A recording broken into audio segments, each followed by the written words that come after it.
ওমা কি করছো? এই যে কি করবো, ঠাকুর বাসন মাজছি। আমি তো মেজে দিতে পারতাম, না, কিন্তু আমার আমিই তো মাজি। ওদিকে তো রান্নাতে দিকে গেছি।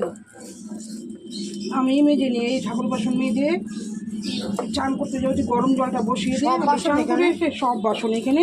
না, ওইখানে আছে স্টিলের বাসনগুলো, নিচে আছে ওই স্টিলের বাসনগুলো পরে মাজবো, আগে এইগুলো নিয়ে পেতলেরগুলো মেজে নিই, কেননা এইগুলো। আমি দেখো মেজে দিতে পারতাম, ওদিকে রান্নাটা আপনার দেরি হয়ে যাবে আবার। না না, আমি মেজে নিই।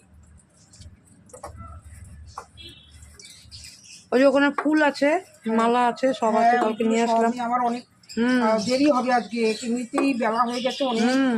আমি তো রাতের বেলা বাসন মেজে রাখি, এখন তো মাজা যাবে না, কারণ আসলে না ওই যে ঠান্ডার দিন না, এখন হ্যাঁ এখানে কি হ্যাঁ, করে মাজবো? এই যে জানেন তো বন্ধুরা, এদিক দিয়ে এই যে হ্যাঁ। এই মাঠটা দিয়ে হাওয়া আসে তো, এবার মাঠ তো ঠান্ডার প্রবলেম আছে, কিন্তু মা তো রাত্রিবেলা বাসনগুলো মাজতে পারে না,